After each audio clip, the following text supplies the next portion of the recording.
రజాకార్లది చరిత్ర అని దాని చరిత్ర దేశమంతా తెలిసేలా సినిమా రూపంలో గతంలో తెలంగాణ ప్రాంతంలో రజాకార్ల హింసాకాండను అచ్చుగుద్దినట్టు దర్శకుడు యాట సత్యనారాయణ చాలా అద్భుతంగా చూపించారని సుంకట మహేష్ బాబు అన్నారు.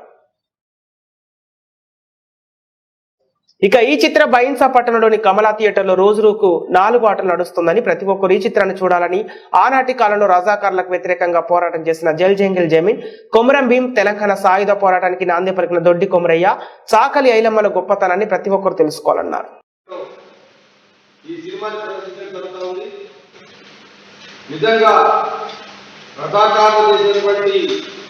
ఏదైతే తెలంగాణ ఒక ఉమ్మడి ప్రాంతంలో ఉన్నటువంటి సందర్భంలో రజాకారులు చేసినటువంటి హింస అది చెప్పడానికి అసలు నిజంగా అంత ఘోరమైన పరిస్థితి.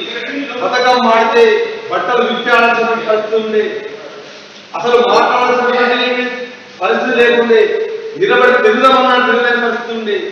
అంతటి హింసకాండలో, రజాకారుల హింసకాండలో ప్రతి ఒక్క మహిళలు, పురుషులు అందరూ కూడా ఒక వీరనారి, చాకలి ఐలమ్మ, దొడ్డి కొమరయ్య ఇలాంటి వారందరూ కూడా వారి త్యాగం వల్ల వారు భూమి గడుపు చుట్టి పొడ చేతబట్టి ఆ రోజుల్లో ఈ చేసినటువంటి హింసకాండకు వ్యతిరేకంగా జరిగినటువంటి తెలంగాణ రైతాంగ సాయుధ పోరాటాన్ని అచ్చుగుద్దినట్టు ఏ మాత్రం కూడా తీసుకోకుండా వాళ్ళు చేసినటువంటి ప్రతి అనుక్షణం జరిగినటువంటి ప్రతి ఘట్టాన్ని కూడా రజాకార భూమిలో చూపించినటువంటి యాట సత్యనారాయణ డైరెక్టర్ గారికి నిజంగా మేము అభినందన తెలియజేస్తా ఉన్నాము.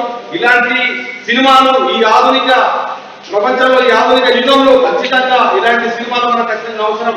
అంటే అప్పుడు జరిగినటువంటి ఘటనలు ఏదైతే తెలంగాణ సాయుధ పోరాటం ఏదైతే ఉందో దాంట్లో విరోధమైన పోరాటం చేసి అప్పుడు లక్షల ఎకరాల భూమిని ఆ పోరాటం ద్వారా పంపిణీ చేయడం జరిగింది. అంటే ఆ రోజు జరిగినటువంటి ఘటన ఏదైతే ఘోరంగా ఉందంటే 4,000 మంది ఇట్లా చనిపోతే వాళ్ళు అసలు వాళ్ళ కనీసం చూడడానికి కూడా అసలు వీళ్ళకున్న పరిస్థితి ఉంది. ఇలాంటి సందర్భంలో ఇలాంటి చిత్రాన్ని సినిమా రూపంలో తీయడమైనటువంటిది చాలా అరుదైన ఘటన కాబట్టి ఖచ్చితంగా దీన్ని మేమందరం కూడా ఆహ్వానిస్తున్నాం. ప్రతి ఒక్కరు కూడా ఈ సినిమాను చూసి ఖచ్చితంగా దీంట్లో భావాలనేటువంటి అందరూ తీసుకొని భవిష్యత్తులో మనం పోరాటం చేయడానికి అందరూ సిద్ధంగా ఉండి ఈ సినిమా ద్వారా మనం విజయం చేయాలని చెప్పి తెలియజేస్తా ఉన్నాం.